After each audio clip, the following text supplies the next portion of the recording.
आज की तारीख में पाकिस्तान एक इकोनॉमिक क्राइसिस से गुजर रहा है, एक बदहाली से गुजर रहा है। मतलब एक उनकी फाइनेंशियल क्राइसिस तो पहले भी थी, लेकिन आज की तारीख में वे लिटरली भुखमरी के दौर से गुजर रहे हैं। खाने को उनके पास खाना नहीं है, आटा नहीं है। लोग ऐसे-ऐसे वीडियोज़ सामने आ रहे हैं, लोग आटे की गाड़ी के सामने सो जाते हैं और कहते हैं, "जब तक आप मुझे आटा नहीं दोगे, हम जाने नहीं देंगे या गाड़ी मुझ पर चढ़ा दो।" ऐसी-ऐसी वीडियोज़ आ रहे हैं कि आपको देख कर के आपको पाकिस्तान पे दया आ जाएगी, वहाँ के लोगों पे दया आ जाएगी। अ, अब ये ऐसा हो क्यों रहा है? अब ऐसा हो इसलिए रहा है क्योंकि पाकिस्तान में जो प्रोडक्टिविटी है वो कम है और उनके पास जो डॉलर्स, जैसे कि हम इंडिया में चलाते हैं रुपया और उसी से हम खरीद बिक्री करते हैं, तो इंटरनेशनल लेवल पे जब हम दूसरे देशों से कोई सामान खरीदते हैं तो हमें डॉलर देना पड़ता है। तो उनका जो अ, इंटरनेशनल लेवल में जो उनका डॉलर है, वो बहुत ही कम हो गया, लगभग 4 साढ़े 4 बिलियन डॉलर के आसपास है।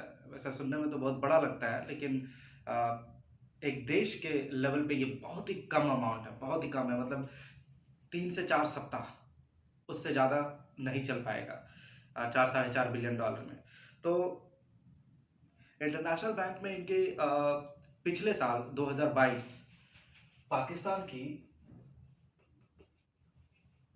जो मुद्रास्फीति थी वो 16.6 बिलियन डॉलर के करीब थी 2022 में। और ये महीने दर महीने ये घटता गया है और अभी 2023 जैन के हिसाब से इनके पास सिर्फ 4.3 बिलियन के करीब है, जो कि बहुत ही कम है। अब अ, इसके लिए ये बहुत ही हाथ पैर मार रहे हैं, इधर-उधर जा कर के लोन माँगने की कोशिश कर रहे हैं। अब जस्ट 3 से 4 महीने पहले बरसात ने इनका बेड़ा गर्क कर दिया। एक तो ये इकोनॉमिक क्राइसिस से गुज़र रहे थे, उसके अलावा फ्लड, ये इतना ज़बरदस्त फ्लड था, इतना ज़बरदस्त बाढ़ था कि देश का 1 तिहाई 1 तिहाई हिस्सा मतलब तहस-नहस हो गया। लगभग 15% लोग इससे आहत हुए हैं। बहुत ही भयानक डिज़ास्टर था, आप समझ लो। और उसके ऊपर में इकोनॉमिक क्राइसिस, इसकी वजह से जो उनकी खेती, फसल वगैरह जो भी थी, एक तो वो बाढ़ में बह गई या स्टोर नहीं कर पाए। दूसरी इकोनॉमिक क्राइसिस, तो वे दूसरे देशों से खरीद भी नहीं पा रहे हैं क्योंकि इनके पास पैसा नहीं है। अब इसके लिए इनके पाकिस्तान के जो प्राइम मिनिस्टर है, वज़ीर-ए-आज़म है शहबाज़ शरीफ, वे देश-देश कभी सऊदी अरबिया जा रहे हैं, कभी यूएसए जा रहे हैं, कभी चाइना से गुहार कर रहे हैं। अलग-अलग देशों से गुहार करके किसी तरह से लोन जुटाने की कोशिश कर रहे हैं ताकि वे अपनी इकोनॉमिक क्राइसिस को न्यूट्रलाइज़ कर सकें, अपने देश में खाने-पीने की चीज़ें ला सकें। अब वहाँ की बदहाली का माहौल तो ऐसा है कि घर में जो हम सिलेंडर चलाते हैं, उसकी कीमत है 10,000 रुपए, 1 सिलेंडर। हमारे इंडिया में भी कितना है? समथिंग अबाउट 1100 रुपए के करीब है। कहीं 1080, 100 ऐसे ही है ना, 1100 के एवरेज में है। 10,000 रुपया पाकिस्तान में पे करना पड़ रहा है, 1 सिलेंडर का। मतलब आप समझ लो कि मिडल क्लास तो भूल ही जाओ, अपर मिडल क्लास रिच जो अमीर वहाँ के होंगे, वो भी इससे आहत हैं। इतनी बदहाली हो चुकी है। आटा जैसे ही गाड़ियों से उतरती है, गाड़ियों में ही खत्म हो जाती है। लोग बाँट भी नहीं पाते हैं अपने अपने बीच में। और आटे की बोरी अगर किसी के हाथ में लग जा रही है, तो वे आपस में लड़ झगड़ रहे हैं, मार दे रहे हैं। मतलब भुखमरी के लिए आदमी क्या से क्या कर रहा है, इतनी बदहाली वाली फ़ोटोज़ सामने आ रही है। ये आपको दिखने को मिलेगा कि एक आदमी जब भूखा होता है, तो क्या से क्या कर सकता है। अब पाकिस्तान इस फाइनेंशियल जो क्राइसिस चल रही है, अभी भी पाकिस्तान ने सबक नहीं लिया है। वो अभी भी वही गलती कर रहा है जो पहले आज तक कर चुका है। आज़ादी के बाद से आज तक उसने किया क्या है? सिर्फ़ लोन पे लोन ही लिया है। एक दूसरे लोन को पे करने के लिए तीसरा लोन लिया है, एक उसके इंटरेस्ट को पे करने के लिए चौथा लोन लिया है। तो खैर अभी सचमुच में पाकिस्तान को लोन की ज़रूरत है और इसके लिए यूएई, यूनाइटेड अरब एमिरेट्स ने हेल्प की बात कही है और इसलिए उन्होंने ओवरऑल $3 बिलियन फाइनेंशियल हेल्प की बात कही है, जिसमें से $2 बिलियन उनके फॉरेक्स फॉरेक्स बैंक में डालेंगे, पाकिस्तान के फॉरेक्स एसबीपी बैंक में डालेंगे और उसके अलावा $10 बिलियन का short and long term investment भी करेंगे पाकिस्तान में, जिससे पाकिस्तान की हालत में कुछ तो सुधार हो सके। ये उनका कंट्रीब्यूशन है। उसके अलावा चाइना ने भी, जो अभी तक उसने 55 से 60 करोड़ $60 बिलियन 55 to 60 बिलियन जो भी उसने कर्ज दिए हैं, वो जो अपना सीपेक एस्टैब्लिश करने के लिए इतने जो लोन दिए हैं पाकिस्तान को, उसके अलावा चाइना और $9 बिलियन और $9 बिलियन इसी में ऐड करके लोन दे रहा है पाकिस्तान को उसकी स्थिति सुधारने के लिए। मतलब कि तुम्हारा अभी तक सिर्फ शर्ट फटा था, अब हम तुम्हारी पैंट भी फाड़ेंगे, ये वाली स्थिति हो गई है। इतना का इंटरेस्ट तो पे कर ही रही है पाकिस्तान उसके ऊपर में, और $9 बिलियन का कर्ज दे रहे हैं। ये तो चलो, ये कर्ज जो दे रहा है शॉर्ट टर्म में 1-2 महीने के लिए ठीक है कि थोड़ी सी स्थिति में सुधार होगी। उसके बाद जब इंटरेस्ट पे करना होगा, उसके बाद क्या करोगे? ये जो अभी $4.5 बिलियन आपके अकाउंट में है, वो भी खत्म हो जाएगा। उसके बाद आप कर्ज लेकर के भी इंटरेस्ट नहीं पे कर पाओगे।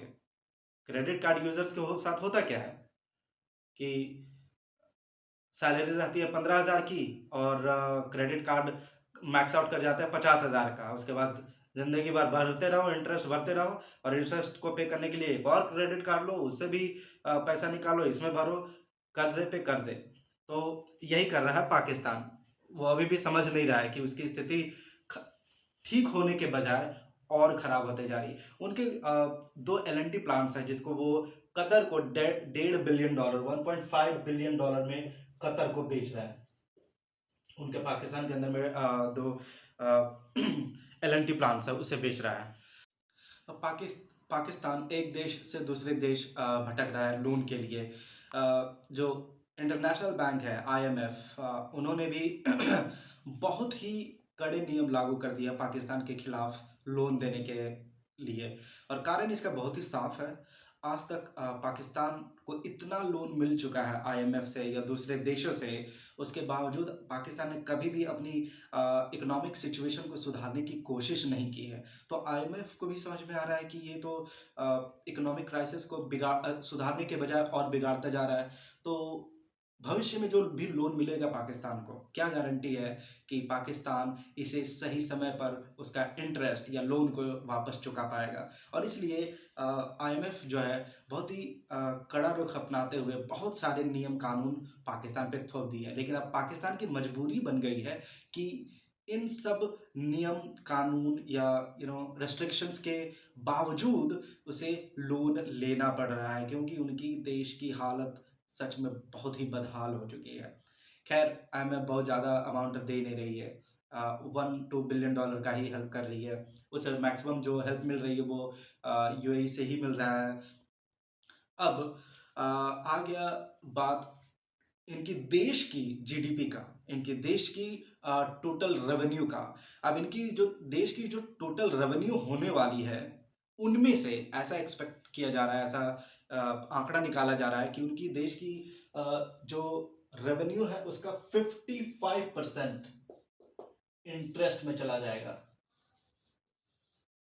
आप समझ सकते हैं, मान लीजिए आप महीने में 20,000 रुपया कमा रहे हैं, तो उसमें से 11,000 रुपया आपको इंटरेस्ट में पे करना पड़ रहा है, तो बचा कितना?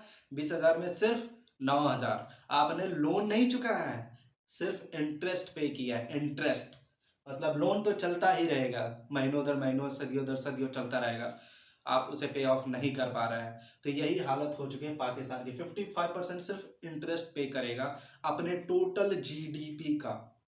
तो फिर वो अपने देश को उबारने के लिए आगे इकोनॉमिक क्राइसिस से निकालने के लिए क्या कर पाएगा? कुछ भी नहीं। वो अपनी बेसिक ज़रूरतों को, आटा दाल चावल गैस, इलेक्ट्रिसिटी, इन चीज़ों को ही वो पूरा नहीं कर पाएगा उस बजट में।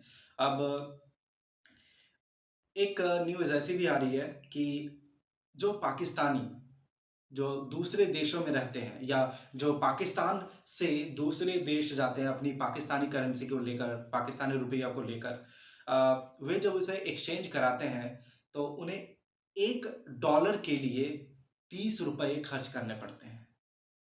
पहले ये सिर्फ 2 से 3 रुपया हुआ करता था। $1 लेने के लिए उन्हें जो पैसे वो देते थे, उसके एवज में जो है करेंसी एक्सचेंज रेट जो टैक्स लगता था वो सिर्फ 2 से 3 रुपया लगता था, लेकिन अभी 30 रुपये लगता है। मतलब आप समझ लो, अगर आप इंडिया में हो और अभी आप $1 खरीदने जाते हो तो आपको शायद 50 पैसे, ₹1 लगेगा, लेकिन वहाँ अभी 30 रुपया लग रहा है।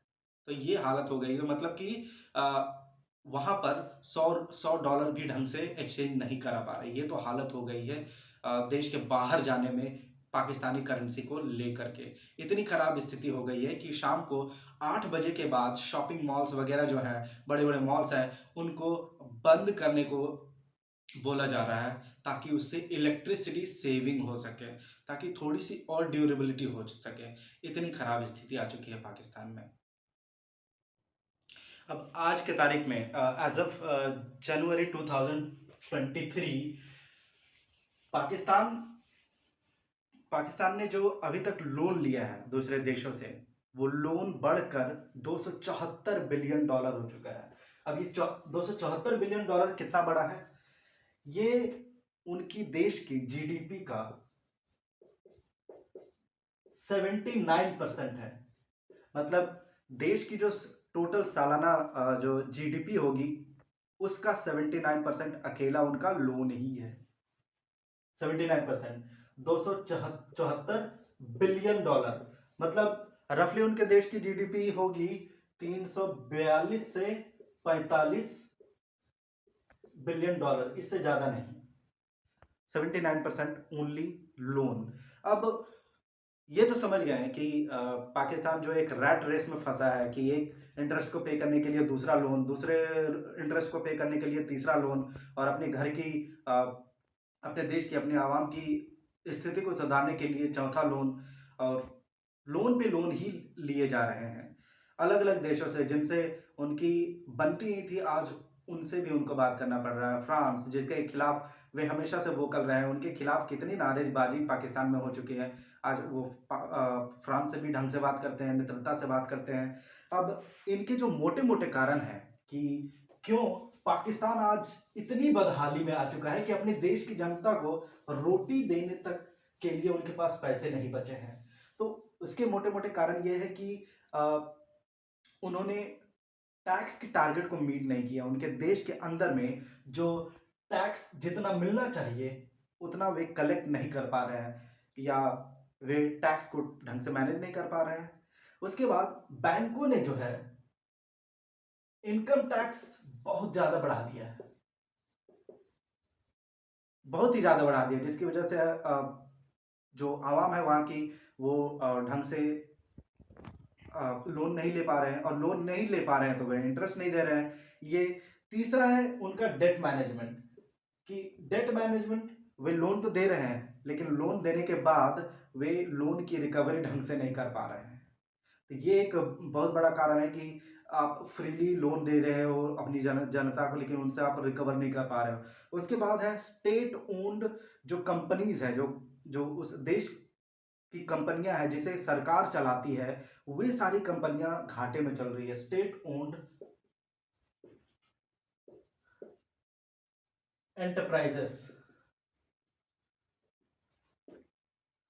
ये एंटरप्राइजेस घाटे में चल रही है। उसके बाद यहाँ की हालत इतनी खस्ता हो चुकी कि आप ऐसा समझ लो कि लिटरली ये देश डूबने के कगार पे है, बैंकरप्सी के कगार पे है, अपने आप को बैंकरप्ट घोषित करने के कगार पे है, ये आप समझ लो। और जिस दिन ऐसा हुआ ना, पाकिस्तान को चारों तरफ से लूट लिया जाएगा।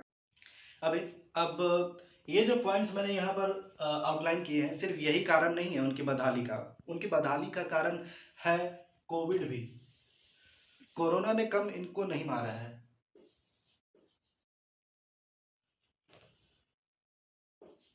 और जैसे ही कोरोना से थोड़ा बहुत रिकवर हुए उसके बाद आ गया मॉनसून।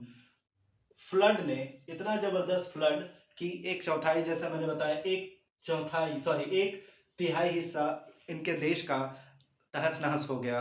15% लोग वहाँ के अफेक्टेड हुए इससे। उसके बाद आ, इनकी जो सरकारें रही हैं, एक तो सबसे पहली बात है कि इनकी सरकारें स्टेबल नहीं रही हैं। कोई एक प्राइम मिनिस्टर नहीं है पाकिस्तान का, या रहा नहीं है, जो पूरा का पूरा 5 साल का टर्म कंप्लीट कर सके। एक भी स्टेबल गवर्नमेंट नहीं। अब गवर्नमेंट स्टेबल नहीं है तो डिसीजन स्टेबल कैसे हो सकती है? लॉन्ग टर्म विजन कैसे आप ले सकते हो? लॉन्ग टर्म विजन आप देख ही नहीं पाओगे। जैसे ही आप प्राइम मिनिस्टर प्रेसिडेंट बनते हो, आप अपनी कुर्सी बचाने की बात सोचते हो, देश का भला करने की बात सोचोगे कैसे? तो ये एक तत्व रहा है। खैर, 5 साल क्यों नहीं पूरा कर पाते, ये तो एक अलग ही टॉपिक है, उस पर हम कभी और बात करेंगे। लेकिन उसके अलावा जो भी सरकार की गद्दी पे बैठा, जो भी प्राइम मिनिस्टर बना, वो क्या किया? फिजूल खर्ची बहुत किया है। बहुत फिजूल खर्ची, मतलब जहां पैसे नहीं लगने चाहिए वहां पर पैसे लगाए हैं। उसके बाद जहां पर समझ लो 1 करोड़ में काम हो जाएगा, वहां 1.5 करोड़ खर्चे किए इन लोगों ने। मतलब बढ़ा चढ़ा के एक्स्ट्रा खर्चे किए इन लोगों ने, ये भी एक कारण रहा है। उसके बाद इनकी जनता जो है, इनकी जनता भी सपोर्टिव नहीं रही है, क्योंकि इनकी जनता को अपने सरकार पर भरोसा नहीं रहा है। उसके बाद जो हमारा फेवरेट है कि पाकिस्तान बार बार जानबूझकर दूसरे देशों के कहने पे या बहकावे पे, या अपनी क्या बोल सकते हैं इसे, एक सत्ता को जनता के सामने पेश करने के लिए कि हम देश का भला सोच रहे हैं, उसके लिए कई बार इंडिया पे आक्रमण किया है, जो हमेशा हारे हैं। तो जब आप एक दूसरे देश पे चढ़ाई करते हो, तो ऐसा नहीं सिर्फ सामने वाले देश को हानि होती है, आपके देश को भी बहुत हानि होती है। आपके सैनिक मरते हैं, उनको खर्चा देना पड़ता है। इतनी सारी असला बारूद, टैंक्स, सब इतने सारे फाइटर जेट्स वगैरह, ये कहाँ से आते हैं? आपके देश के ही पैसे, आपके देश के लोगों के टैक्स से ही आता है। तो ये भी एक बहुत बड़ा कारण रहा है, जिसकी जिसकी वजह से आज पाकिस्तान इकोनॉमिक क्राइसिस से जूझ रहा है। अब क्या कहूँ, पाकिस्तान ने इतनी गलतियां की है आज तक इतिहास में, हर कदम पे गलतियां की है। आज पाकिस्तान की एक समय ऐसा था जब पाकिस्तान की स्थिति इतना छोटा तो नहीं कहूँगा, लेकिन पॉपुलेशन के मामले में पाकिस्तान कहीं छोटा है, 5 या 6 गुना कम है हिंदुस्तान से। एक समय था 1960s के अराउंड, जब पाकिस्तान की इकोनॉमिक स्थिति इंडिया से अच्छी थी। खैर, पाकिस्तान ने इतनी गलतियां की, हर कदम पे गलतियां की है। और उनकी जब लिस्ट में गिन रहा था, तो मैं खुद सरप्राइज था कि मतलब अच्छा काम क्या किया है पाकिस्तान की सरकार ने। एक अच्छा काम नहीं मिला मुझे।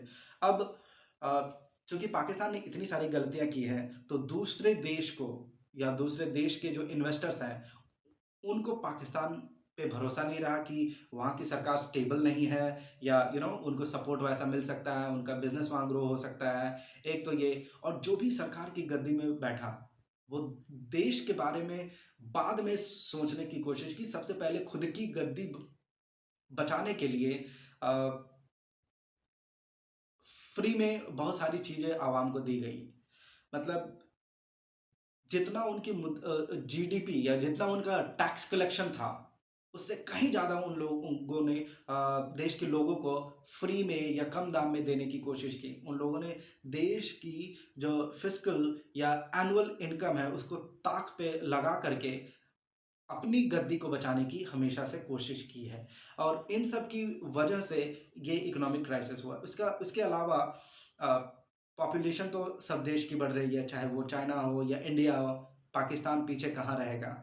तो इन सब चीज़ों के कारण, उसके अलावा पाकिस्तान ने अकेले उनकी जो $274 बिलियन की जो लोन है, उसमें से 30% लोन अकेले चाइना से लिया है। और चाइना एक ऐसी कंट्री है जो 1 बिलियन तो छोड़ो, 1 रुपया भी आपको मदद के तौर पे फ्री में नहीं देगा। वो एक एक रुपये का हिसाब इंटरेस्ट के तौर पे लेगा। वो एक बहुत बड़ा कारण है जिसकी वजह से पाकिस्तान आज तख्त पे लटक रहा है।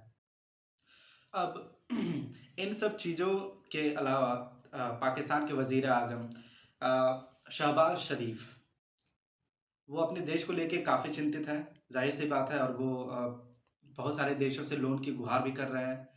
लेकिन इन सब चीज़ों के बावजूद एक और न्यूज़ सुनने को आई कि वे अपने देश की स्थिति को सुधारने के बजाय वे यूएई से बोल रहे हैं कि हमें इंडिया से बात करवा दो, हम कश्मीर के बारे में बहुत ही सिंसियर और सीरियस बात करना चाहते हैं। मतलब ये अभी तक नहीं समझे हैं और ना ही समझेंगे हमें लगता है, और ना ही सुधरे हैं और ना सुधरेंगे ये लोग। इन्हें अभी तक नहीं समझ में आया कि कश्मीर तो आपका हो नहीं सकता है, उसके अलावा आप अपने देश की जो आपके पास है, उसको सुधारने के बजाय ये कश्मीर जो उनका ना कभी था और ना होगा, उसके बारे में चिंतित करते हैं। ये एक मैं बहुत बड़ा कारण मानता हूँ कि पाकिस्तान क्यों बदहाली से गुज़र रहा है। मतलब आपके पास जो है उसकी चिंता ना करके जो तुम्हारा था ही नहीं, उसकी चिंता कर रहे हो। तो ये ओवरऑल कारण रहे हैं जिसके कारण आज पाकिस्तान एक इकोनॉमिक टर्मोइल से गुज़र रहा है। तो मिलते हैं फिर अगले चैप्टर में। Thank you.